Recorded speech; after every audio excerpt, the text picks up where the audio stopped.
mas a mensagem fala o seguinte: não nos esqueçamos de que a lei divina expressa-se em nós, conosco e por nós, em todos os momentos da nossa existência. Dela receberemos felicidade ou sofrimento, luz ou treva, ânimo ou desalento, gelo ou calor. Vou colocar uma pessoa aqui. Gelo ou calor, segundo as nossas próprias requisições, no uso dos talentos que o Senhor situou em nossas mãos. Aprendamos a semear o trigo da boa vontade com todos, onde estivermos, na certeza de que, movimentando no infinito, bem os recursos que nos foram emprestados na terra, estaremos amealhando a nossa riqueza imperecível para a glória celestial. Chico Xavier e Emmanuel. Então, ele nos fala que a lei de Deus, ela se expressa através de nós mesmos, da nossa vontade, do nosso querer, da nossa disposição.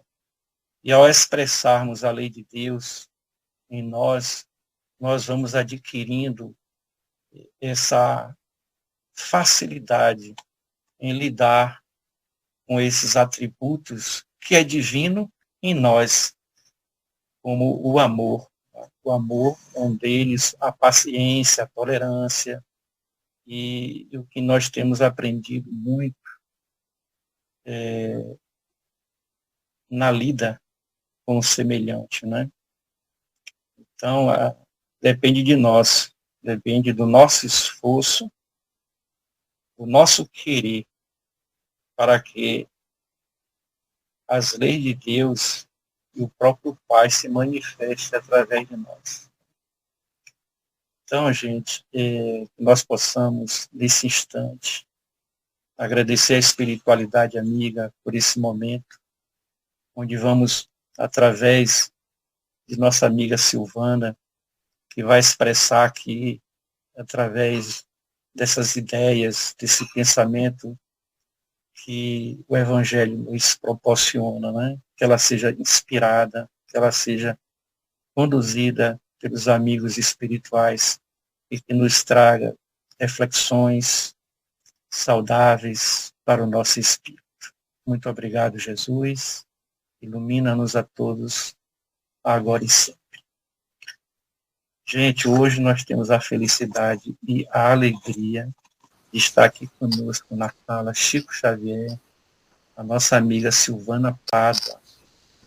Ela é da Sociedade Espírita Obreiros da Fraternidade de Cruz das Almas. E ela vai falar sobre o tema obstáculos. Então, eu vou passar a palavra para ela.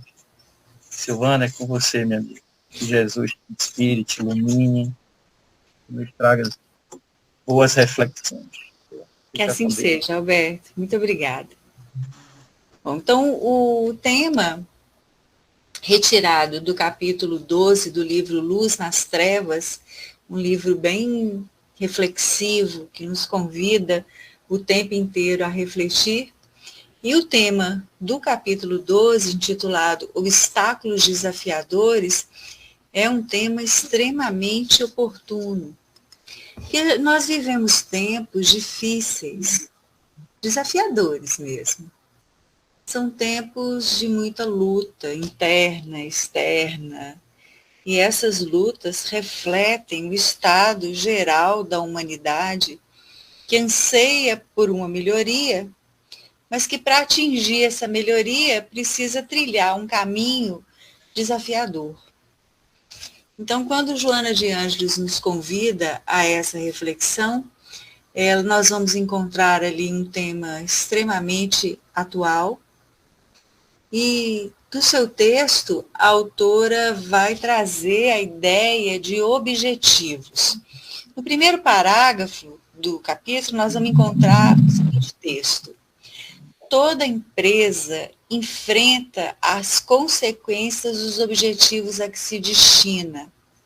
Cada qual possui as características que a definem, provocando obstáculos correspondentes. A existência planetária é uma empresa de alto coturno a todos os seres confiáveis. Então, Joana, nesse primeiro momento, ela vai se referir aos desafios da vida, usando como figura, como símbolo, a empresa. E a empresa vem ligada ao grande empreendimento. Então, a empresa somos nós próprios, seres em evolução, e o grande empreendimento que estamos fazendo na vida é investir no caminho evolutivo. Então, a cada encarnação a gente retorna com o propósito de avançar evolutivamente. Então, nós trazemos conosco objetivos. Então, nós nos posicionamos na vida como esse empreendimento, como essa empresa que traz consigo grandes objetivos. E durante todo o capítulo, nós vamos automaticamente nos perguntando, e fazemos aqui a pergunta logo no início, porque essa é uma pergunta muito importante para a nossa vida em termos evolutivos, nós vamos nos perguntando quais objetivos nos trouxeram até aqui. Ou poderíamos modificar a pergunta indagando o que estamos fazendo aqui? O que é preciso realizar?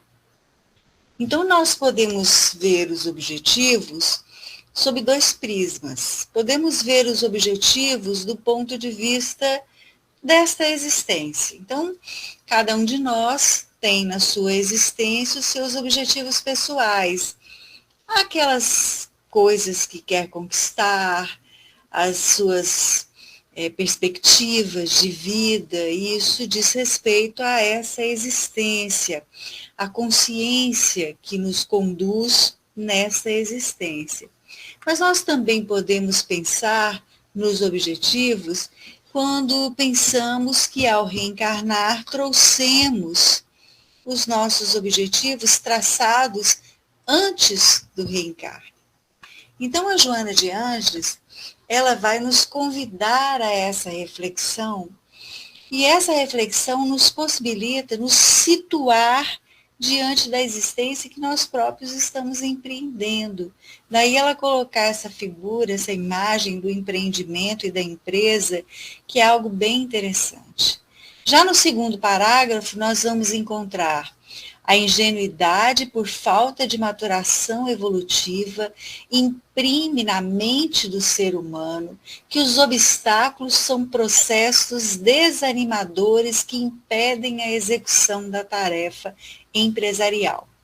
Entretanto, são os aparentes empecilhos que aprimoram a faculdade de pensar, agir, abrem perspectivas solucionadoras que permitem a ampliação e qualificação do trabalho. Quanto mais grandioso o empreendimento, mais problemas surgem, exatamente pela complexidade de que se reveste. Olha que profundidade o texto que a Joana de Ângeles nos traz. Nas entrelinhas, nós vamos lendo coisas importantes que nos ajudam a entender a nossa própria vida. Quem, numa existência terrena, não vive de braços dados com obstáculos? Quem também, em alguns momentos, e ela vai explicar que esses momentos ocorrem exatamente por falta de maturidade evolutiva, não considera os obstáculos com desânimo, como empecilhos que impedem o crescimento, mas muitas vezes paralisam. É difícil na vida nós observarmos um obstáculo não como um erro, mas como parte do planejamento evolutivo do espírito. A ideia que o texto traz é uma mudança de perspectiva. A autora nos convida a ver nas problemáticas da vida consequências educativas de atitudes passadas, ou seja, não são castigos, mas recursos de crescimento. E nós temos muita dificuldade de analisar a vida sob esse prisma. Muitas vezes, diante dos obstáculos, dos empecilhos, das lutas, nós nos posicionamos como vítimas, como se fosse injusta aquela experiência, como se nós não a merecêssemos.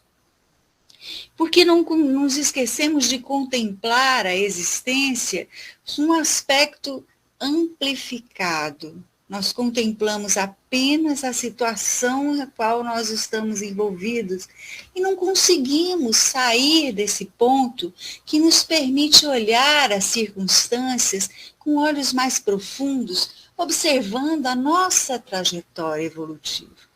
Por que estamos aqui? Por que estamos vivendo essa experiência?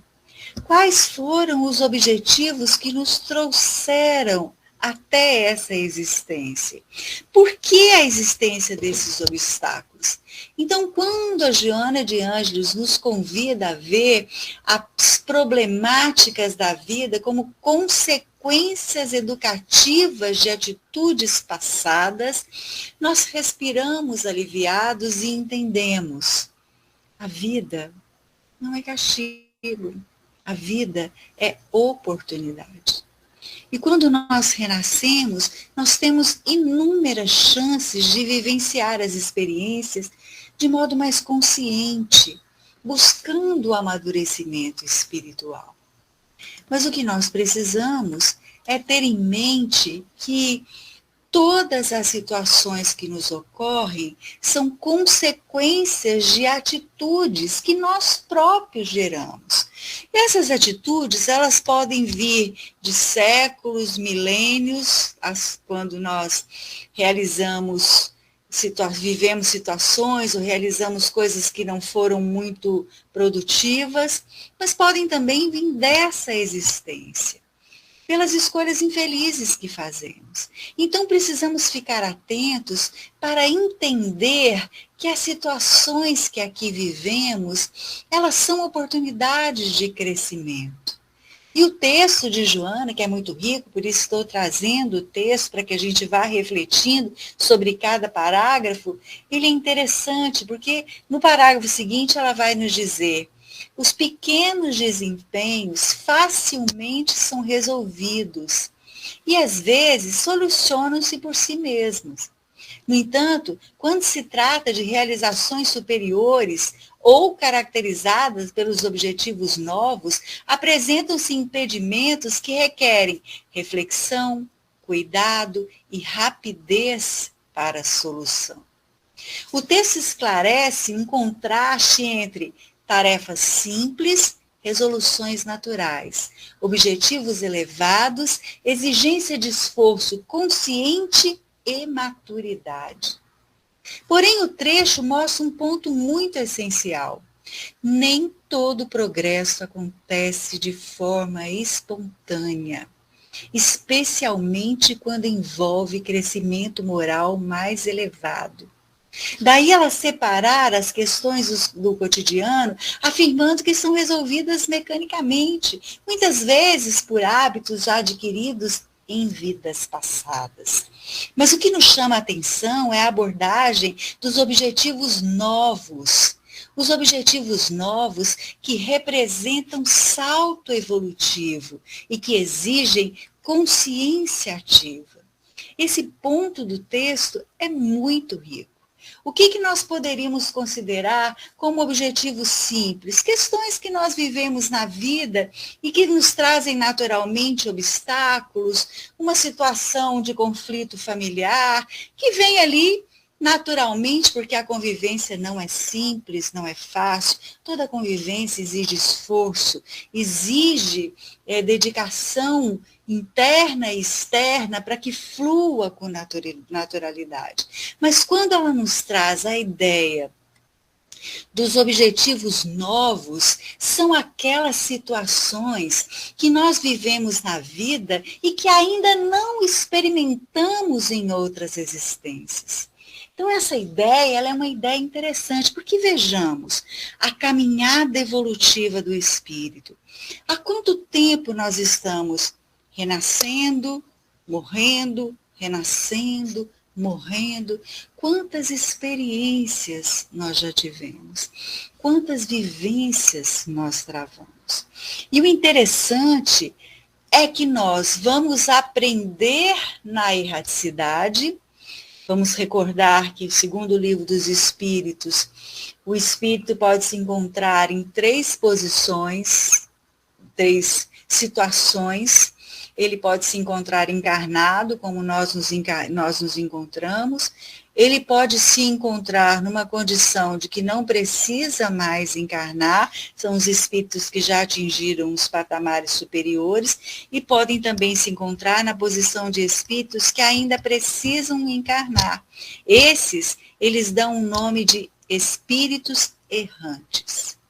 Então, quando nós estamos na erraticidade, nós aprendemos coisas importantes. Então, vejamos, saímos de uma existência, adquirimos conhecimento, compreendemos situações da vida, deixamos aqui o corpo, vivemos na erraticidade experiências diferentes, aprendemos muitas coisas importantes, assimilamos outras tantas, e quando voltamos, programamos uma existência que nos traz propósitos novos.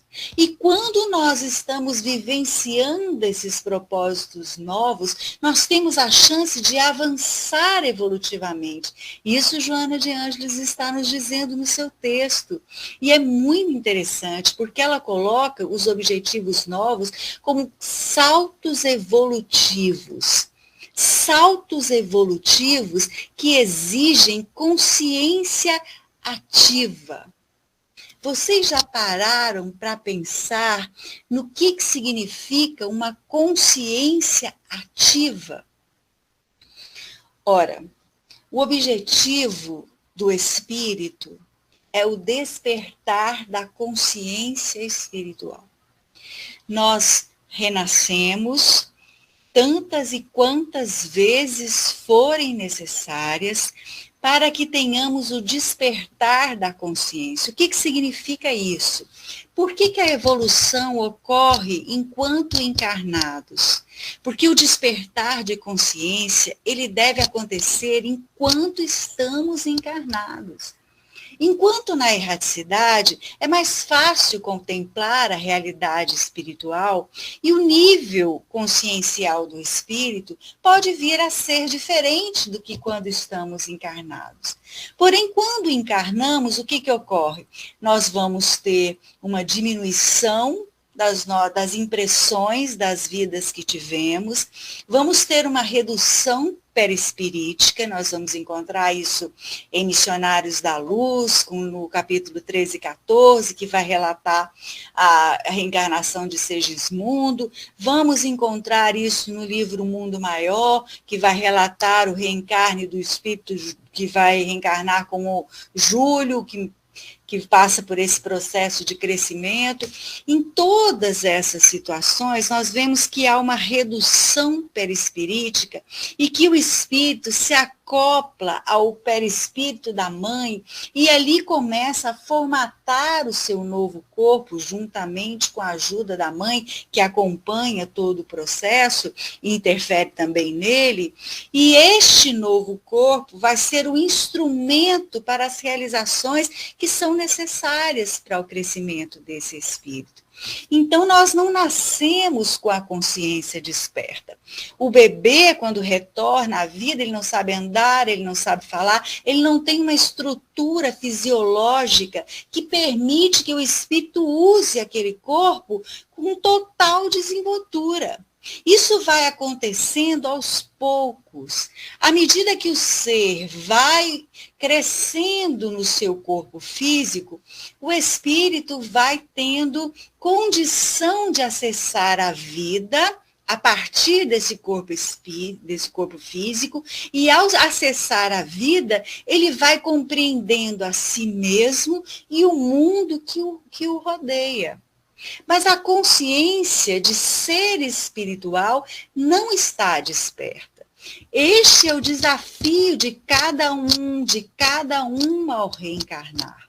A Joana de Ângeles vai fazer um estudo belíssimo no livro Ser Consciente, onde ela se baseia nos estudos de um psicólogo russo, onde ela vai falar dos níveis de consciência. O primeiro deles é a consciência do sono sem sonhos. E ela diz que nesse estágio, o ser enquanto encarnado vive para satisfazer os seus instintos e também as suas sensações. Então não há reflexão, não há percepção da vida. Então é quando nós estamos encarnados e vivemos para comer, beber, ter sensações. E isso é o que nos mantém vivos. Então, nós vivemos toda uma existência sem nunca pensar como vai ser o espírito, qual a sequência de vida que vai ter. Não pensamos. Esse nível de consciência é aquele que a música do Zeca Pagodinho ilustra muito bem. Deixa a vida me levar, vida leva eu. Não há reflexão. Mas depois também, são várias as fases, eu só vou falar dessas duas, porque isso merecia um outro encontro, um outro estudo. A outra é a consciência do sono com sonhos. Nesse ponto, o ser já começa a visualizar a si mesmo como alguém que vai muito além de ter sensações, prazeres, impressões. Enquanto na primeira fase, o ser em evolução, encarna e desencarna, encarna e desencarna, sem dar conta de si, nessa segunda fase do sono com sonhos, ele já começa a pensar em si um pouco diferente do que apenas aquele corpo que vai vivenciar alguns prazeres, mas ainda não tem a consciência desperta. A consciência desperta é processo, é um processo árduo, que exige tempo. E para que a gente avance, nós precisamos investir no trabalho do despertamento de consciência. E como que a gente faz isso? Essa maneira que nós estamos aqui hoje nos reunindo é uma maneira eficaz. Porque nós estamos estudando e à medida que vamos estudando, vamos refletindo, vamos pensando na nossa própria vida, vamos nos situando diante das coisas que nos acontecem, vamos compreendendo a vida de um ponto de vista mais elevado. Então sigamos aqui com o texto de Joana, que é muito bom. O teu empenho em viver numa sociedade feliz não pode ser desconsiderado em razão das ocorrências infelizes, que tomem conta da humanidade. As aberrações de todo naipe apresentam-se cada dia mais desanimadoras, sob os auspícios das técnicas de comunicação global, em lavagens cerebrais que convidam ao abismo dos sentimentos. Ela traz nesse parágrafo o contraste entre o ideal de felicidade coletiva e a realidade de decadência moral aparente na humanidade. E alerta: a influência negativa dos meios de comunicação é o risco de desânimo espiritual. Olha que texto atual, olha o que nós estamos vivendo. Nós abrimos o celular, guerra. Guerra, guerra. Nós abrimos um jornal, ligamos a televisão, guerra. Expondo aquilo que o ser humano tem de pior. A crueldade, o desrespeito, jogar uma bomba numa escola cheia de crianças e outras coisas mais. São coisas que são aterrizadoras. Acho que não é essa a palavra. Que deixam com medo. Então, quando nós estamos vivendo numa sociedade que ainda tem tantas aberrações como ela própria nos denomina, nós vamos nos sentindo desanimados. Um outro aspecto que ela traz e também que é muito atual com relação à influência dos meios de comunicação, a influência da vida de aparência que as pessoas insistem em investir. Então, muitas vezes, nós vemos a vida das pessoas no Instagram e parece um mar de rosas, mas não sabemos as lutas que elas travam consigo, as lutas das suas existências. Não raro, essas experiências que vislumbramos dos outros, como se tivessem uma vida perfeita, nos deixam desanimados, desalentados. A minha vida não é perfeita. Eu tenho lutas, tudo é difícil, muitas dificuldades, mas é nesse ponto que nós somos convidados a refletir sobre algo muito importante. Desejar um mundo melhor não é ingenuidade, é parte da evolução. Desejar um mundo melhor está ligada à lei do progresso. A humanidade está em constante transformação, caminha lentamente para um estado mais justo e fraterno. Mas para que isso ocorra, é preciso que haja esforço coletivo. Nós não podemos desistir da ideia de uma sociedade melhor, mesmo diante do caos aparente. Esse trecho, ele vai falar de ocorrências infelizes que parecem dominar tudo. Mas quando nós buscamos a compreensão que o Espiritismo nos oferece com as suas lições, nós vamos entendendo coisas importantes que nos ajudam neste caminho de despertar de consciência. O mal não aumentou, ele está mais visível. Por que ele está mais visível? Porque há mais acesso à informação, há maior exposição dos erros humanos. Não é que o mundo esteja pior, nós estamos buscando ser mais conscientes das coisas que acontecem no mundo. Quando ela fala de influência das comunicações e lavagem cerebral, entra num ponto muito atual. Ela vai estar falando de técnicas de comunicação global, de lavagens cerebrais que nós vivemos e nem percebemos que estamos vivendo. Na leitura espírita, nós podemos entender isso como influência mental coletiva. Ideias repetidas moldam pensamentos. Emoções são manipuláveis. Medo, revolta, desesperança. Outro conceito que nós encontramos no Espiritismo e que nos ajuda a entender essas questões que ela aborda é a questão da sintonia espiritual. De acordo com o que nós aprendemos no Espiritismo, pensamentos negativos atraem espíritos em sintonia inferior. Ambientes mentais densos favorecem obsessões coletivas.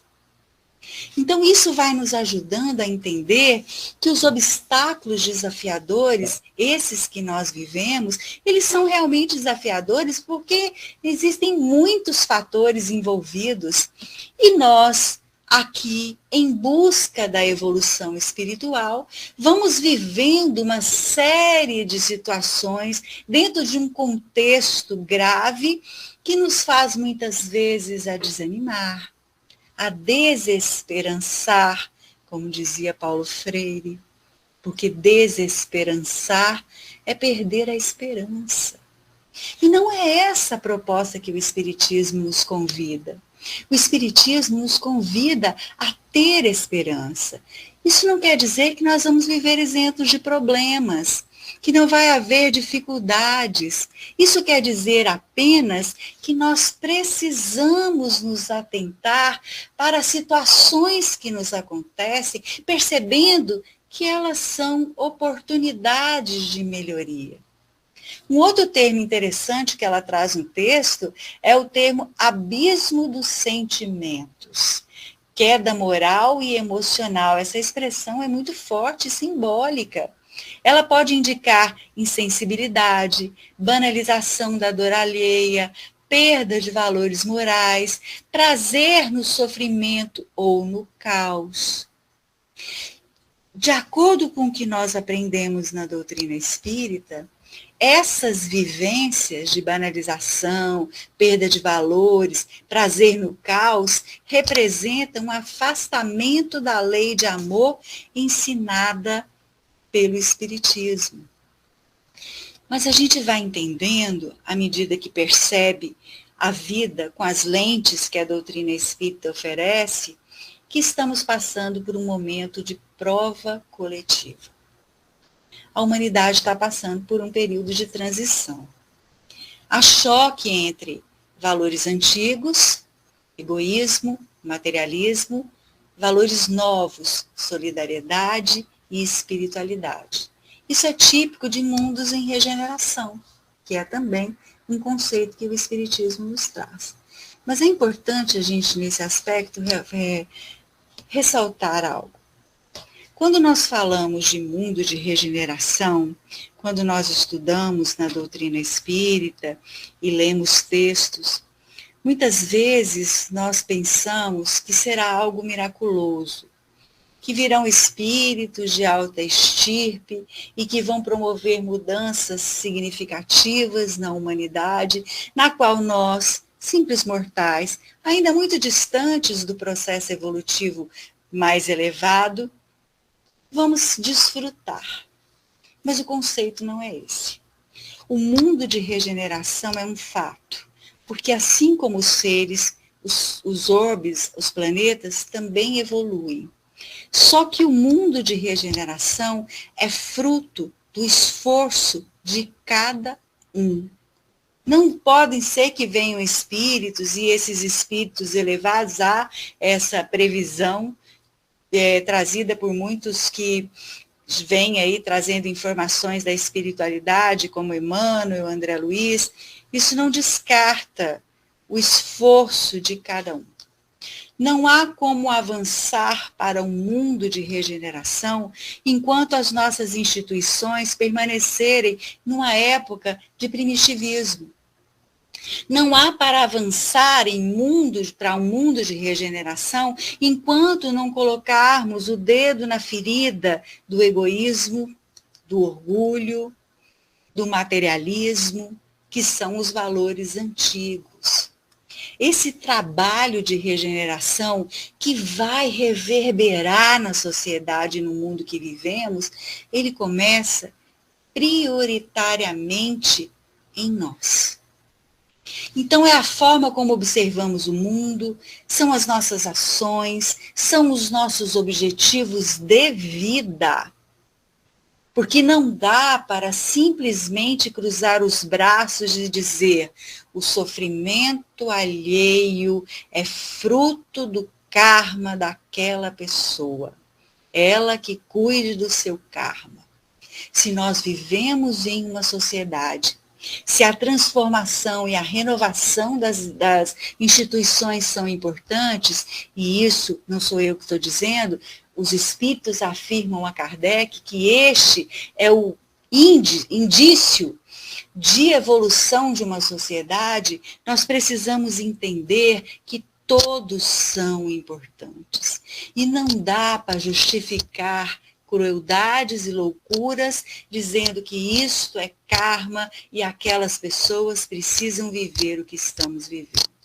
Precisamos combater o egoísmo em nós, também o materialismo, entendendo que somos muito mais do que um corpo físico, entendendo que a fase em que lutávamos para sobreviver e a ideia do egoísmo, ela vem daí, porque o instinto de conservação que movimentou o ser em evolução fazia com que pensasse apenas nele. Se nós observamos um animal, se houver uma situação de risco, o animal não vai puxar o outro para salvá-lo. Não existe solidariedade entre os seres que ainda não desenvolveram a sua inteligência, que ainda têm uma inteligência rudimentar. A solidariedade é fruto da elaboração do pensamento. Então, nós vamos deixar de lado os antepassados, vamos deixar de lado os nossos antepassados no sentido de nossas vivências próprias, não os que nos antecederam, mas as nossas próprias vivências, da nossa caminhada evolutiva que foi importante, para entender que nós estamos num outro momento da história de vida. Nós estamos num outro momento de caminhada evolutiva. E não há como evoluir sem pensar no outro. Não há como avançar sem entender que nós estamos juntos e precisamos avançar enquanto humanidade. Alberto, eu não vi com você com relação à hora, estou um pouco preocupada, porque ando sendo muito cautelosa com o tempo, acho que o tempo é muito valoroso, e a gente não viu isso antes, né, de começarmos. A gente encerra, boa noite, pessoal. Nós encerramos às 21 horas, né? Então sim. Você ainda tem 20 minutos. Tá certo, ok. Você pode aproveitar, se não se deixar também uns 10 minutinhos para trocas, né? Fazer alguma pergunta, viu? Tá bom, tá ok. Então vamos seguir aqui com o texto de Joana de Ângeles, que o texto realmente é muito rico. Então, no outro parágrafo, nós vamos encontrar: conflitos éticos se abatem sobre as emoções humanas e produzem efeitos maléficos no seu comportamento. Pergunta-se então: do que vale a conduta moral sem jaça, a preservação do sentido ético, quando o prazer encontra-se ao alcance de um gesto, de uma decisão tomada rapidamente, sem reflexão? O conflito ético é parte natural da evolução. Quando Joana traz a ideia de que conflitos éticos se abatem sobre as emoções humanas, ela nos ajuda a pensar que o ser humano é um espírito em aperfeiçoamento. E ainda traz imperfeições. Nós não estamos prontos, estamos caminhando para nos fazer, para nos construir. Portanto, o conflito interno não é falha, é sinal de consciência em desenvolvimento. Quem não tem conflito, ou já evoluiu muito, ou ainda não despertou moralmente, ou ainda está na fase do sono sem sonhos, ou então já chegou na fase mais avançada do pensamento crístico, que já consegue entender as circunstâncias de um outro modo. Então, olha que interessante essa fala dela. Nós somos espíritos em evolução. Às vezes, o que acontece conosco? Observo muito isso em mim. Quando falo, eu falo do que acontece comigo, porque eu não posso falar do que acontece com o outro. Não sei o que acontece no seu mundo. Mas comigo, durante todo esse tempo em que me tornei espírita, mais de 30 anos, eu não nasci em lar espírita. Eu vim de uma família católica e num determinado momento da minha vida, acredito que tenha sido aos 20 e poucos anos, eu senti necessidade de encontrar respostas que fossem mais significativas. Tinha muitas perguntas, poucas respostas, e tinha um anseio de encontrá-las. E quando foi assim que comecei a frequentar o centro espírita, e à medida que eu ia participando das reuniões, participava das doutrinárias, a princípio não tinha o estudo, era só a doutrinária, naquele ritmo normal de quem inicia no espiritismo, mas aquelas questões que eu ouvia nas reuniões doutrinárias e que faziam referência aos princípios espíritas, elas calavam fundo em meu ser. E eu fui, então, encontrando respostas para muitas perguntas. E aí eu mergulhei de cabeça no espiritismo. Eu ia ao centro todos os dias a casa que eu frequentava em Minas Gerais, né, no interior de Minas Gerais, uma casa espírita muito antiga, já com quase 200 anos, por aí, deve estar se aproximando, eu não sei quanto, muito tempo, 150, por aí. Uma casa antiga, bem consolidada, então tinha reunião todos os dias, eu ia todos os dias à reunião. E aí começou o movimento, que é o que eu quero falar para vocês, que é esse movimento muito comum em quem começa no espiritismo, porque eu via coisas muito elevadas, e eu não tinha nada daquela evolução. Eu era um ser, assim, muito perdido, um tronco na correnteza, bem no sono sem sonhos ali que Joana de Ângeles fala. Aquelas impressões que eu recebia da grandeza da doutrina espírita me fizeram querer ser grande. E eu fui fazendo um movimento externo. Eu fui mudando comportamentos que eu considerava inadequados para estar ali. O tempo foi passando, os comportamentos foram ali se reforçando e as pessoas observavam, mas todo o movimento era externo, não havia nenhum movimento interno. À medida que eu fui envelhecendo, a idade ela traz rugas e flacidez, cabelos brancos, mas ela traz também muitas coisas boas, traz maturidade, um novo olhar para a vida. Eu fui entendendo que toda a movimentação que eu havia feito era da boca para fora. Não havia movimentação interna. E aí eu fui buscando coragem para me olhar e ver que eu ainda sentia inveja, que eu ainda sentia raiva.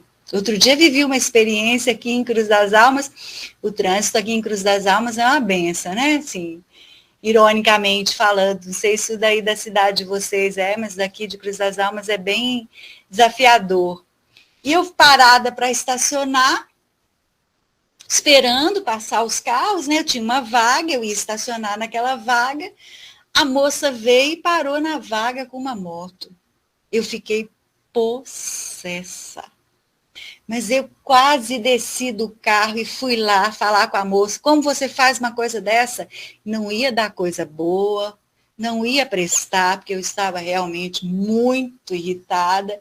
Eu estava com meu filho, que me disse, não, mãe, não, deixa disso, deixa, mãe, você arruma outro lugar para parar.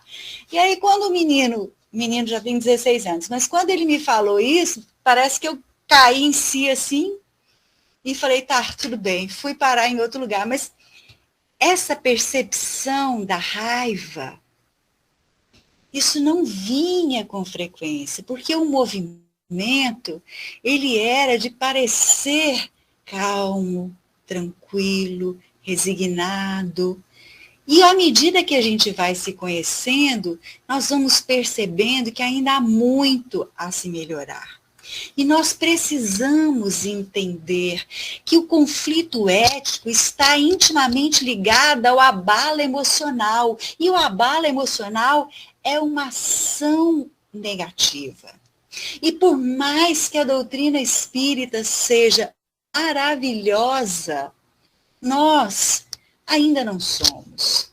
Nós ainda temos pensamentos, emoções que moldam as nossas atitudes menos felizes. Nós ainda temos atitudes menos felizes que geram consequências. A emoção ainda domina sem reflexão e muitas vezes agimos impulsivamente, criamos débitos morais e tudo isso faz parte do processo. Porque nós não vamos dormir de um jeito e acordar de outro, como se não tivéssemos mais nada a realizar. Como se o fato de buscar na doutrina espírita respostas e encontrar na doutrina espírita resposta nos tornasse pessoas melhores. As pessoas que nos acompanham na vida, muitas vezes, elas trazem esse conceito erroneamente, porque elas não separam o que nós falamos, que é a doutrina espírita, da gente. Então, às vezes, surgem comentários como, você é um espírito de luz. Aquela pessoa está vindo um aspecto que não me pertence. Porque se tornar um espírito de luz é caminhada árdua. fruto de um despertar de consciência, na qual ainda estamos longe, nós estamos no processo, estamos caminhando, e a Joana de Ângeles nos ajuda a entender isso. Nós vamos compreender pelo texto dela que errar é fácil, que o prazer imediato é sedutor, que nós buscamos pouco esforço. Querem ver alguns exemplos práticos? Gosto dos exemplos práticos porque ele nos ajuda a contextualizar. Mentir para se beneficiar.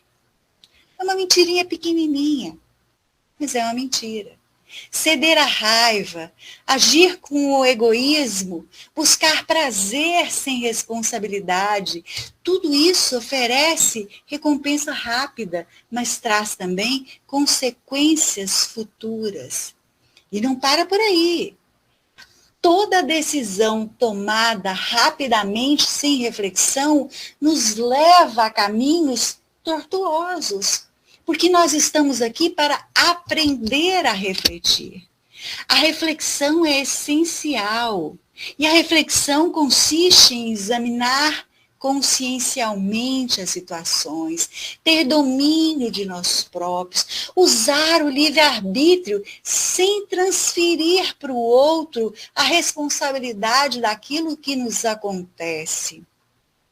Se não aprendermos a refletir, e esse é o caminho do despertar da consciência, nós vamos agir no automatismo, nós vamos ceder às tendências inferiores e vamos perder a chance de ativar a consciência, despertar a consciência e, com isso, escolher melhor.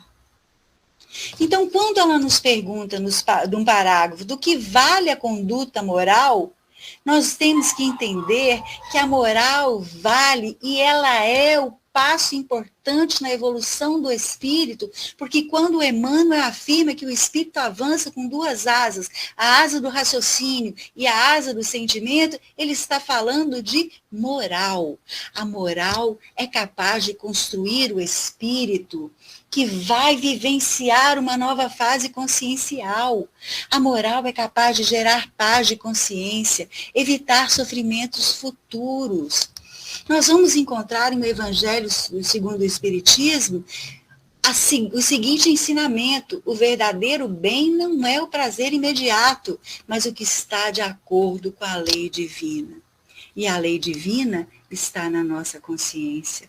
Mas como nós vivemos apartados da consciência, nós vivemos o conflito entre ser melhor e permanecer do mesmo jeito que sempre fomos. Seguindo ainda um pouco mais, porque o texto é longo, misturam-se conceitos na variação daqueles que promovem e aqueles outros que rebaixam, que desqualificam o ser. A loucura avassaladora toma conta das massas e o ser humano sofre sem encontrar apoio emocional para os enfrentamentos cada vez mais severos e de consequências mais cruéis. As lutas pelo pódio, as necessidades de estar sempre visto e invejado, a divulgação das frivolidades que massageiam os egos narcisistas, o exibicionismo barato, a glória da mentira nas redes sociais, atormentam milhões de existências que perdem o sentido ético na corrida exaustiva do prazer sem limite. O texto fala da confusão moral da sociedade numa expressão, numa descrição extremamente atual. O texto fala da influência das massas, das redes sociais, a busca de prazer, status e validação em detrimento da ética. Então, quando esses conceitos se misturam, há um afastamento das leis morais. O espírito perde o referencial do bem. A autora é feliz quando usa a expressão loucura das massas, porque isso se refere ao comportamento coletivo descontrolado. No dizer espírita, nós vamos entender que há uma influência mútua entre encarnados e sintonia com espíritos superiores, sejam eles encarnados ou desencarnados. Qual é o resultado disso? Ansiedade coletiva, vazio emocional, falta de direção interior. O ser humano sofre. Qual é o sofrimento do ser humano na atualidade? Um sofrimento psicológico profundo. Como se dá esse sofrimento psicológico profundo? A partir da desconexão espiritual.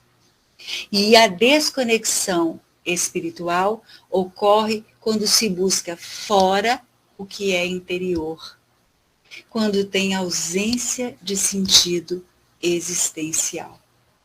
No texto breve que citamos de um parágrafo, mas muito profundo, nós vamos encontrar críticas severas à necessidade de ser visto, à inveja, ao exibicionismo, à glória da mentira. Isso se conecta diretamente com orgulho, vaidade, ego inflamado, que são imperfeições que trazemos conosco de longa data. Então, nós vamos compreendendo que é preciso olhar para nós próprios. É preciso entender o que estamos fazendo aqui. É preciso compreender quais são os nossos objetivos, para que possamos viver com persistência diante dos obstáculos, insistir nos objetivos, entendendo que dificuldades são inevitáveis. Desistir é que é algo não produtivo.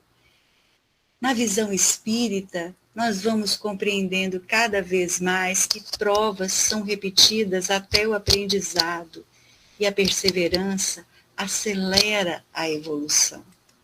Nós vamos entendendo também que o planejamento espiritual retrata as escolhas do espírito antes e durante da encarnação.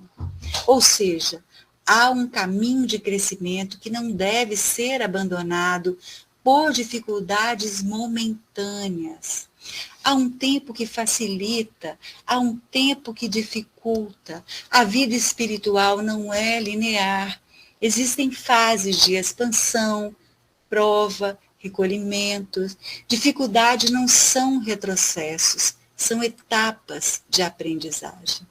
E para que nós alcancemos esse patamar que Joana nos convida em seu texto, e também no Ser Consciente, quando traz a abordagem dos níveis de consciência, nós precisamos investir no autoconhecimento e perseverar nele, porque ele não é fácil. Nós precisamos refletir sobre o passado e o presente moral da sociedade, nos encaixando nas deficiências morais que encontramos. Precisamos refletir também sobre a necessidade de transformação coletiva a partir dos valores elevados. A evolução é gradual, meus amigos. Ela ocorre passo a passo. Ninguém se transforma de uma vez. A evolução é progressiva. Por isso é preciso paciência, perseverança, constância no bem. Por isso é preciso compreender as tramas que nos envolvem. E essas tramas que vão ser desembaraçadas à medida que formos vivendo as experiências no dia a dia, elas vão simbolizar dificuldades, vícios, condicionamentos, influências negativas que não estão nos outros, mas que são construções nossas, desta ou de outras vidas, e que precisam ser desfeitas conscientemente. Para promover este processo de crescimento espiritual, de maturidade espiritual, nós precisamos investir no amor e na verdade. O amor e a verdade são pilares da conduta moral essenciais para vencer as provas. Quando nós investimos no amor e na verdade, não quer dizer que não haverão conspirações sociais, vícios, manifestações coletivas de espíritos inferiores, sejam encarnados ou desencarnados, que vão nos convidar à paciência, à compaixão. Quando nós fazemos o trato, o acordo com o amor e a verdade, nós precisamos entender que fraquezas e tendências inferiores surgem em cada um, inclusive em nós próprios. Por isso é natural o processo de autoconhecimento. É preciso entender também que nós encontramos recursos valiosos na oração e a fé que nos fortalecem e possibilitam a conexão com a luz da sabedoria e com a orientação de Jesus. Assim nós vamos compreendendo, já chegando no final do capítulo, que cada obstáculo faculta uma nova conquista, propicia a libertação de parte da ignorância, vê-se o deserto corrigido em seu solo, o futuro jardim ou pomar abençoado. Não maldigas deste modo, diz Joana, os obstáculos no teu processo de evolução. Aqueles eram dias semelhantes a estes que vive hoje. Veio Jesus com sua voz solitária e atraiu alguns interessados no seu reino de paz e plenitude. Depois, ou simultaneamente, apresentaram-se os obstáculos à realização do seu planejamento. Elegidas a dedicação e a confiança nele, os seus seguidores fizeram florescer os madeiros da infâmia, iluminaram noite moral como fogueiras vivas. Hoje não será dessa forma. No entanto, os obstáculos serão transformados em escada sublime que conduz à plenitude. Persevera sempre, haja o que houver, nos convida a ela. Destacando o exemplo de Jesus, que não viveu uma vida livre de obstáculos, mas nem por isso desistiu. Perseverou até o fim e nos deixou grandes lições da sua grandeza moral que nos inspira, porque ele é, no dizer de Kardec e na confirmação dos espíritos, o guia e o modelo da humanidade. Em termos práticos, para finalizar, somos convidados, a partir dessa leitura, que nos leva a uma profunda e significativa reflexão, à aplicação prática, que significa não se abater diante de obstáculos sociais ou pessoais. Usar cada dificuldade como oportunidade de aprendizado. Cultivar confiança, dedicação, paciência. Praticar autoanálise constante, evoluir sem pressa e sem desistir. Não se deixar seduzir por valores superficiais, investir em educação moral e atitudes solitárias, compreendendo como parte de um todo, que é a sociedade em que vivemos, que precisa ser cultivada e construída a partir de boas ações. É isso, Alberto. Falei muito, né? Fiquei até com a boca seca. Devia ter trazido uma aguinha, não trouxe. Mas é isso aí. O texto de Joana, a escolha do livro é uma escolha muito feliz. O texto é belíssimo, nos convida realmente a uma reflexão de muita profundidade.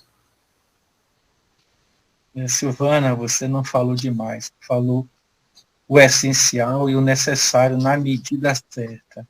E ouvir você, a maneira como você fala, é de uma lucidez que facilita o nosso entendimento, né? Então, sempre é um prazer ouvi-lo, viu? Você fala de uma maneira que já dá tudo ali mastigadinho para a gente, né? Agora, esse é o objetivo. Maravilhoso. Nós ficamos muito gratos por essas mensagens, né?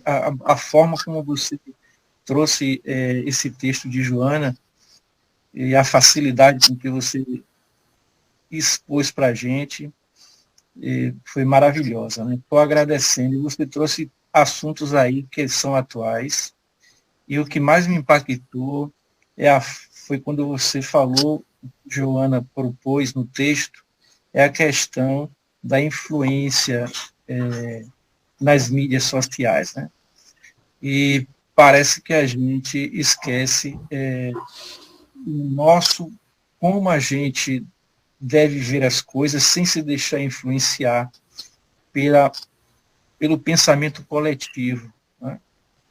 E isso foi muito impactante, porque às vezes a gente comete esse agravo, e isso às vezes é até bom, porque quando a gente escorrega nessa perspectiva de ir na onda com o outro, a gente vê o quanto somos ainda vulneráveis e muitas vezes a gente não tem a nossa opinião própria, a gente ainda não tem aquela visão que devemos ter do nosso papel, né, na sociedade e no nosso desenvolvimento espiritual, né?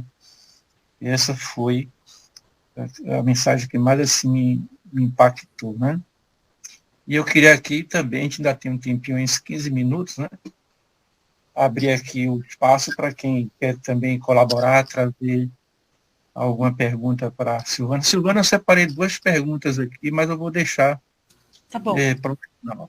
Vamos ver se alguém tem aqui. Pode levantar a mãozinha. Quem quer falar, né? Estou vendo Fidelis, Vilma, Adalberto, Eliana. Dirce está aqui, né? Minha querida amiga Dirce, quanto tempo eu não a vejo. Oi, amor. Como é que Tudo você bem? está, minha linda? Graças a Deus, bem.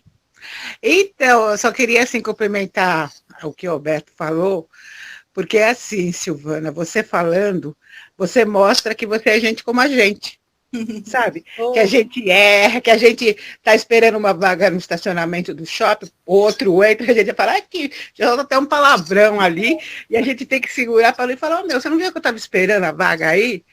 Né? Eu achei bem interessante, que eu acredito que assim as pessoas que fazem palestra, ela tem que realmente passar o que a gente passa, né? Porque às vezes um palestrante ele fala, eu já assisti, ouvi palestrante que ele fala de um jeito que eu falo que lixo que eu sou. Quando acaba, eu falo que lixo que eu sou, entendeu? Então, Roberto falou, né, sobre as palavras, eu achei bem interessante também uma coisa que você me lembrou, que eu estava conversando com uma irmã, e ela estava falando da tristeza dela. E eu vi e escutei você falando do pensamento. Aquele pensamento de tristeza, a gente vai puxando, né? Aquele desencarnado, ou a gente mesmo puxa ele, não é ele que puxou a gente, não. Então a gente precisa tomar cuidado com os nossos pensamentos, policiar, né? E eu achei bem interessante. Mas de qualquer jeito, foi um prazer te ouvir. Sim, e eu acho bem interessante as suas palestras de falar, eu li, eu estudei, mas eu sou gente como a gente, que eu sinto raiva, tem hora que eu falo um palavrão, tem hora que eu saio do salto, e vida que segue, né, Silvana? E é isso. Um dia a gente chega lá, né, Dirce? Verdade. Um dia chega. Um dia chega. Das reencarnações, mas sabe, Silvana, outra coisa que eu achei bem interessante? Assim, não, Adalberto, nem vi se ele está no grupo. Ele falou uma coisa que eu achei interessante. Adalberto, ele fala assim, ele falou, ninguém regride, né, nas reencarnações, mas eu também, outro dia eu estava vendo uma palestra, ouvi uma palestra, que o palestrante falou que a pessoa não regride, mas ela pode vir várias reencarnações sem progredir. Olha que interessante que ela... Eu pensei que sempre vinha melhorando. E ele falou, não, a gente pode vir 1, 2, um monte, e a gente não evolui em nada. E é isso que eu fiquei pensando também, sabe? Na evolução. E é isso só que eu queria comentar. Tá bom? Beijo, beijo, beijo, e fica com Deus. Eu também, meu anjo. É isso aí. Não regride, mas estaciona, né, Adalberto? Fica paradinho no lugar enquanto a vida avança e não vai para lugar nenhum, fica só parado ali. É por isso que a gente tem que investir mesmo em se conhecer, se reconhecer mesmo imperfeito e avançar, nem que seja encarando os seus próprios defeitos, reconhecendo e acolhendo. Talvez o ponto do avanço seja esse, né? Hoje eu reconheço que eu tenho, eu acolho, então esse é o meu modo de avançar. Agora, fingir que eles não existem só paralisa. Isso. Ô, Silvana, Oi. uma passagem, acho que é em Hebreus, que fala o seguinte, é dado ao homem morrer uma única vez. E às vezes, como é dado a ele morrer uma única vez, também nascer também, a interpretação é essa.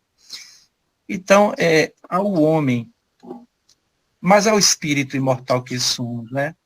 Essa dificuldade onde a humanidade ainda não consegue se ver como espírito imortal, é um obstáculo?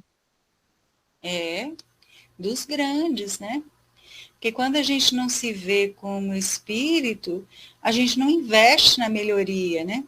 Porque se eu vou viver aqui, daqui a pouco eu morro, acabou tudo. Conheço pessoas que têm esse pensamento. Daqui a pouco chega o fim aí, pronto, eu vou virar nada, né? Vou desaparecer. E aí isso dá uma liberdade maior para fazer coisas que não são legais, não tem a busca do crescimento, né? Quando o Espiritismo nos traz a ideia da reencarnação, é algo muito poderoso, porque eu construo aqui, agora, eu continuo construindo e eu colho o que eu semeei. A semeadura é infinita. Eu posso sair daqui com 100 anos. Eu estou semeando até o último minuto da minha existência e eu vou colher o que eu semeei. A vida tem uma linha de continuidade e essa ideia ela é muito libertadora. E ela ajuda a ampliar e desenvolver, despertar a consciência, que é o que nós estamos buscando, né? Se eu fico presinho ali, eu sou isso aqui, essa existência, esse corpo, eu tenho a minha liberdade bem restrita. Eu só vivo isso, e é só isso, e a minha compreensão também. Isso é um grande engano da humanidade, é uma pena. Ou então, quando não acha isso, né, Alberto, acha que tem lugares fixos que vai receber e os lugares vão ser de acordo com aquilo que eu fizer materialmente falando, né? Se eu doar, se eu fizer isso, se eu fizer aquilo. Isso é uma lástima, isso é uma perda de tempo muito grande, né? Realmente, como você falou, é um pensamento limitante, né? Uhum. Então, nós ainda precisamos nos ver como espírito imortal, onde não há limites para o espírito, né? Desde quando você não abuse, não ultrapasse as leis divinas. Desde quando você obedeça a ela e viva essas leis divinas em harmonia, eu penso assim, não tem limite para o espírito, né? Ele é co-criador de Deus. Ele passa a ser assim, filho de Deus, mordomo de tudo que existe, né, na natureza. Então, isso dá valor ao espírito, à imortalidade. Você não fica preso a ideias limitantes de que você é esse personagem que você herda ele para a eternidade, né? Não, é muito limitante isso. O olhar é mais por ao espírito imortal que somos. Verdade. Alguém quer trazer mais alguma informação sobre esse tema? Se não tem, vou trazer aqui outra pergunta, né? Me surgiu aqui no meio da sua fala. A solidão também é um obstáculo? Será que a solidão é uma escolha? A solidão é parte da trajetória do espírito. Outro dia eu vi passando no Instagram, rolando ali o feed, e tinha uma entrevista da Fernanda Montenegro, e ela dizia um texto, ela falava algo que ela pensa, né, impactante, e ela dizia, a velhice é solitária, porque você vai envelhecendo, você tem pessoas ao redor, você não quer dizer que você está sozinho, mas você está a sós com você mesmo. Porque você está ali mais reflexivo, já não tem mais tantos movimentos que te puxam para fora, não é? Porque a vida, ela se processa a partir de 2 movimentos, de expansão e retração. Se a gente observa a natureza, primavera, expansão, inverno, retração, dia, expansão, noite, retração, juventude, expansão, velhice, retração. Então a vida, a vida material, ela vai retraindo. E você não tem mais muitas coisas que te puxam para fora, né? Você já viveu profissionalmente, você já teve filhos, os filhos já estão grandes, cada um para o seu caminho. E aí você tem, ela fala disso, eu acho bacana. E se você pensar na caminhada do espírito, ela também é solitária. Eu me atento muito àquele ensinamento de Jesus, que ele fala, entrai pela porta estreita, porque larga é a da salvação, mas quando eu penso na estreita, eu penso naquele lugar que só passa um. Você não leva marido, filho, esposa, irmão, pai, mãe, não leva, é um. É você com a sua consciência. Quando nós vamos ver nosso lar lá, André Luiz, naquela trajetória dele de sofrimento ali no umbral, é ele sozinho. Ele vai ser ajudado, os espíritos levam para nosso lar, tem todo aquele amparo, mas é ele sente falta da família, as angústias que ele vivia. E é a quebra desse conceito de família que a gente tem, né, que é filho, pai, mãe, porque ali o convite é que sejam todos, e a gente não está preparado para isso. Então a solidão, ela faz parte da evolução do espírito, porque é uma mudança de paradigma daquilo que nós costumamos chamar de não solidão. É diferente. Então é mesmo uma caminhada solitária e a gente precisa aprender a viver com isso. Antes de eu passar a palavra para a Fidelis, eu assisti uma palestra de Gerardo Campana. Ele é um palestrante lá de Recife. Foi no domingo passado. Ele falou que no período da pandemia ele ficou internado, em estado muito assim, grave mesmo. Mas ele manteve a calma e a tranquilidade em todo momento. E essa postura dele contribuiu para que ele não fosse levado para a UTI e que não fosse entubado, né? Porque ele via muitas pessoas no estado que ele estava, se desesperar, perder a paciência e ser levado para a UTI. E uma coisa que ele falou é que ele tinha mais de 44 anos de mediúnica. Ele trabalhava com a equipe espiritual, né? E nesses momentos ele não sentia a presença dos amigos espirituais. Isso ele refletindo no hospital. Ele sempre reclamando porque ele não via essa equipe de amigos, né? E aí a esposa em casa, na mediúnica, né? Aliás, numa mediúnica, recebeu uma mensagem dizendo assim, ó, fale para o seu companheiro que a equipe está lá junto dele. Assim, mas ele está acompanhando ele, mas ele tem que ter um momento dele de solidão, porque esse momento, a dor é dele. Quem precisa passar pela prova e pela experiência é ele. E diga a ele que nós estamos do lado dele. Mas esse momento é de solidão, no sentido de ele aprender, tirar uma experiência profunda. E ele passou pelo teste, né? E a mensagem, a esposa depois contou a ele, né? Para você ver a conexão e a importância desses momentos, que na realidade não é uma solidão, é a solitude, né? E a diferença é quando você está... com você mesmo, né? Você mesmo. Muito bem. Então, Fidelis, é com você agora, meu amigo. Passo a palavra para você.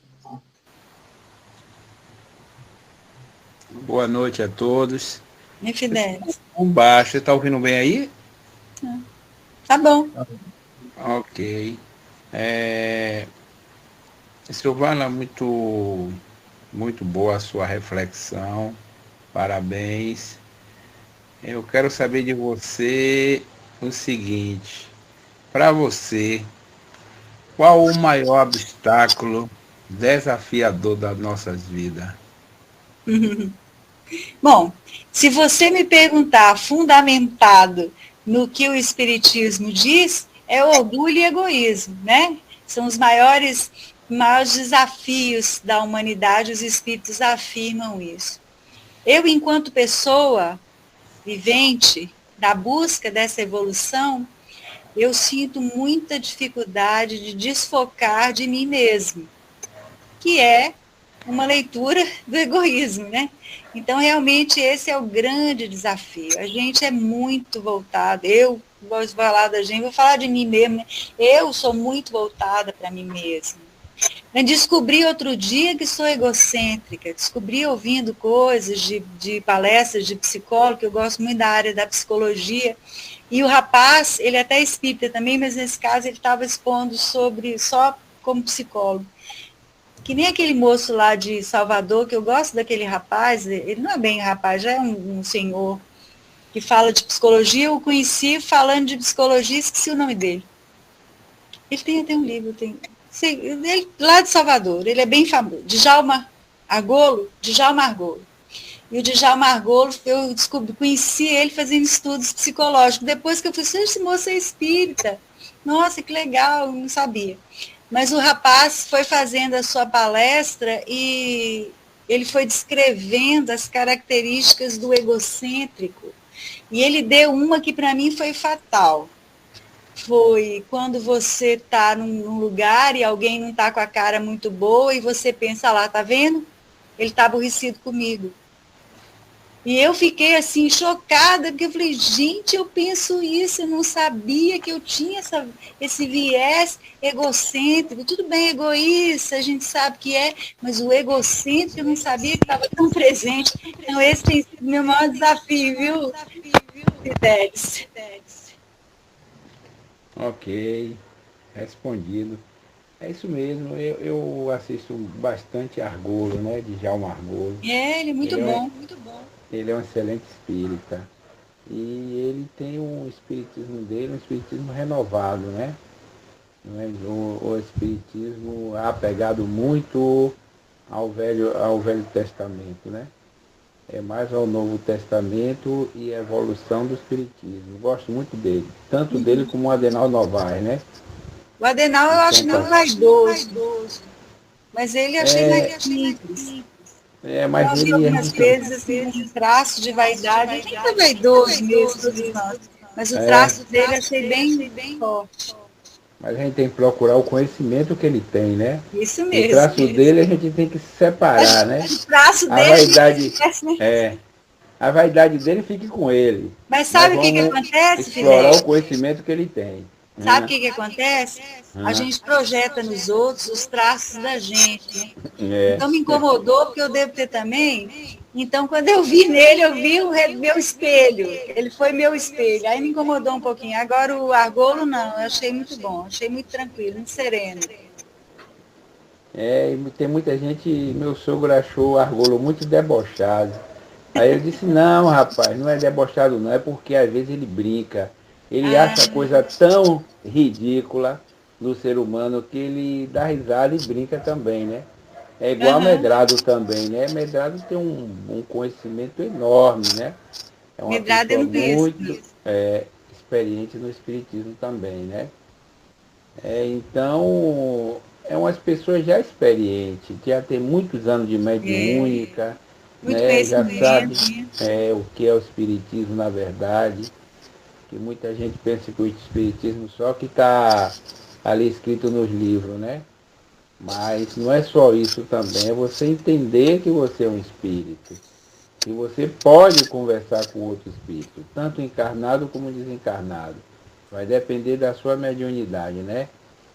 E do seu merecimento. Tá certo? Parabéns. E tem outra menina querendo falar, Iana, né? Tá aberta aí, viu, Ana, para você aí falar o que você tem que falar. Inclusive, Fidelis, eu vou puxar o fio. Você falou da solidão, não foi? Que é o entrar na evolução. Não foi isso? Foi o Alberto, não? Foi Alberto que falou da solidão, né? Foi. Aí eu estava dizendo, um dos grandes desafios, né, para a pessoa evoluir é a pessoa que tem a coragem para tirar a própria vida. Não sei se você concorda comigo, Silvana, você que é a palestrante. Porque eu falo isso porque Alberto conhece um pouco da minha vida. Eu tenho 63 anos, né, e tive várias crises de depressão, e tem 1 ano e meio que eu tenho vivido dias terríveis. Eu não sei como eu tenho aguentado, né? Eu quero morrer. Porém, eu jamais pensei em tirar minha vida por conta dos conhecimentos que eu tenho do Espiritismo, né? E eu tenho certeza que se eu tirar, eu vou permanecer do jeito que eu estou. Então, por que eu vou fazer isso?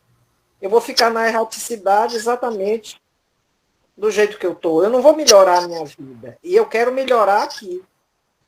Era isso que eu queria falar e ouvir um pouco de você dessa questão, né, do suicida na erraticidade. Minha querida, que dor você deve estar vivendo, Ana. Ninguém imagina, não. Você está buscando recursos, eu tenho feito tratamentos médicos, tenho feito terapia, mas não o entendimento é difícil para os outros. Só quem passa que sabe. É porque há mesmo uma enfermidade, e sabe, Ana, às vezes essa enfermidade não é de agora. A gente vê na literatura espírita que um suicida de uma outra encarnação, ele pode ter um impulso muito forte para cometer novamente o suicídio na época correlacionada àquela que está vivendo agora. Por exemplo, nessa idade, aí vem o impulso porque já viveu essa experiência. E a experiência realmente é muito marcante. Porque em termos fluídicos, a gente renasce com uma quantidade de fluido vital X que nos mantém vivos por um tempo. Isso pode aumentar de acordo com os cuidados que temos na vida, a vida que é uma vida útil, ou então pode diminuir quando nós não cuidamos do corpo, nós exageramos nas coisas, mas a gente tem um padrão de fluido que é o que nos mantém aqui vivos. Quando nós saímos daqui antes do término do fluido, que é o que acontece com o suicida, isso gera muitas demandas, muita dor, muito sofrimento. Agora, é preciso mesmo de muito amparo, de muito acolhimento, porque muita tudo força. isso... A gente tem que ser muito forte. Sim, sim. Você é muito guerreira, porque você está se mantendo com essa lucidez que você está relatando aqui agora. Sim. E isso é muito, muito produtivo, é sinal que você está buscando a sua lucidez. E a gente tem que se agarrar à lucidez mesmo, à expansão de consciência, à compreensão de que a vida não é só aqui, e que a Ana vive uma prova, um teste de grande nível. Isso. Tá, muito obrigada. Viu? Nada, meu amor. Que Deus te abençoe, viu? Amém, a nós todos. Que você se fortaleça na sua luta e que possa vencê-la aos poucos. Com certeza. Muito obrigada. A Genô levantou a mão. Boa noite a todos. Boa noite, Genô. Boa noite, Giovana. Oi, Genô. Tudo bom? Tudo, e como você está? Eu, graças a Deus, estou bem. Graças a Deus. Oi, Ana, a sua exposição, não, eu levantei a mão, não foi só para agradecer e foi muito bem feita essa exposição. Mas o que me colocou, né, dentro de entrar na sala para falar algo, foi um choque que eu tomei agora sobre esse assunto de Ana, que me emocionou muito, entendeu? E aí eu fiquei na dúvida se entraria ou não, mas eu resolvi, na dúvida, entrar e dizer algo a Ana, que o assunto de hoje foi obstáculo, e que dizer a Ana o seguinte, minha irmã: não interrompa o seu processo de aprendizado jamais. Qualquer obstáculo que aconteça na nossa vida, enfrente. Chame por Jesus, chame pela espiritualidade porque Memória do Suicídio é um livro que eu não passei do Vale do Suicida. Um livro grosso que retrata um momento tão difícil que o espírito, que a gente já deve ter passado por esse processo como espírito reencarnacionista. E, Ana, eu acho que essa sua palavra, para mim em particular, foi muito traumática. Como disse Silvana, em relação à vaidade do expositor, então houve uma repercussão dessa sua fala com talvez as minhas experiências transatas de ter vivenciado esse processo. E minha irmã, dor não se resolve com outra dor. A morte, ela é uma transição necessária. Mas, minha irmã, não se motive a ter outra decisão, a ter outra escolha. E você quer fugir do problema. E não é morrendo que os problemas deixarão de existir. Pense nas consequências. Pense nas consequências. Com certeza. Consequências serão dolorosas, dolorosíssimas. Sem dúvida, sem dúvida. Você estará só, aí é que vem a solidão. Aí é que você estará só e sua consciência está sempre a lhe cobrar. Porque a morte física não vai aniquilar o espírito da coisa. Mas, graças a Deus, Agenor, o impulso do suicídio eu nunca tive. Eu tenho a vontade de morrer, sabe? Eu tenho a vontade de morrer porque... Mas é um suicídio, Mas, graças a Deus, o impulso do suicídio, o espiritismo me acolhe. Né? O espiritismo me acolhe. Graças a Deus. Graças a Deus que você tem essa... Silvana falou uma coisa interessante sobre fluido. A gente não desliga abruptamente a relação espírito, perispírito e corpo físico através desse desenlace ocasionado pelas as nossas irreflexões. É angustiante, minha irmã. É angustiante. Aquele livro é muito pesado. Eu sinceramente, eu fiquei no Vale, é muito angustiante. Esse processo de decomposição na sensação é perturbador. Então, areje sua mente em um momento difícil da vida, procurando sempre algo a fazer. Insista sempre. Mesmo que dê aquela moleza, aquele desânimo, aquela apatia, mas não deixe a confusão mental se aprofundar, viu? Não deixe, não. Que Jesus te ilumine, que a nós todos e a você em especial, minha irmã. Muito obrigada, meu irmão. Eu não preciso agradecer, não. Eu espero, orando por você, que você tenha força e coragem para resistir esses obstáculos desafiadores. Que todos nós temos, viu, minha irmã? Todos nós temos. Tá, muito obrigada. Muito obrigado também a vocês todos. Desculpe, viu, gente, esse desabafo também, porque foi uma coisa que me buliu lá no íntimo. Aí eu me lembrei agora da palavra de Silvana. Será que isso veio à tona? A gente já passou por esse processo e sabendo que é doloroso, a gente não deixa o outro fazer a mesma coisa. Um abraço a todos. Um abraço, querido. Um abraço, gente. Gente, está chegando o nosso horário. Nós tivemos uma noite muito gratificante. A espiritualidade amiga trabalhou conosco e nós fizemos a nossa parte através do estudo, do entendimento. É aí que começa a autocura, né? Quando a gente toma consciência daquilo que acontece conosco, né? As consequências dos nossos atos, tanto boas quanto negativas, isso vai nos fortalecendo e a gente vai promovendo através de palestras como essa, de estudos, a autocura.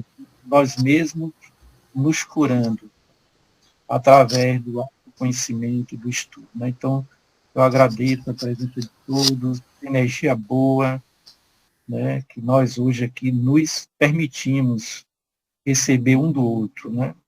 Todos que estão aqui e todos que estão presentes em nossos lares receberam essa energia positiva. Né? Nós iluminamos o nosso campo áurico, o nosso campo mental foi iluminado e irradiamos isso para as pessoas que estão junto de nós. Isso é muito bom e nós descobrimos mais uma vez a importância da palestra espírita. Né? Ela ilumina consciências e nos liberta de nós mesmos, da nossa ignorância. Né? Então, todos estão aqui de parabéns. Né? Estamos aprendendo a ser o nosso próprio médico de nós mesmos. Né? Isso é muito bom. Jesus nos ensinou isso. Então, muito gratos, e se Deus quiser, na próxima terça-feira estaremos aqui de novo, né? Dando continuidade ao nosso tratamento, porque ele é contínuo. É como a Silvana falou, a nossa evolução é lenta, progressiva e contínua, né? Não tem pressa, tem que ter persistência. Né? Pressa nem sempre é bom, mas persistência. Isso que é maravilhoso. Passar a palavra para a Silvana, para ela nos dar o prazer de compartilhar a prece conosco. Né? Okay. Agradeço a todos, agradeço ao Alberto pelo convite. É sempre muito bom reencontrá-los. Vamos fechar os nossos olhos, vamos pensar na grandeza de Jesus e todo o seu amparo, sentir-nos envolvendo, sobretudo, envolvendo nosso coração, nosso campo do sentimento, nos inspirando, trazendo bom ânimo, para que possamos perseverar diante dos desafios, dos obstáculos. Nós sabemos que o Senhor está conosco em todos os instantes. Nós te pedimos que nos auxilie a enxergar o que não conseguimos ver, a observar coisas a nosso próprio respeito, aceitando, acolhendo a nós próprios como somos, com defeitos, com necessidades variadas, coisas a conquistar. Que a sua presença seja sempre o farol a iluminar o nosso caminho e que possamos todos sentir-nos amparados e protegidos, envolvidos na luz do seu amor e da sua verdade. Que assim seja.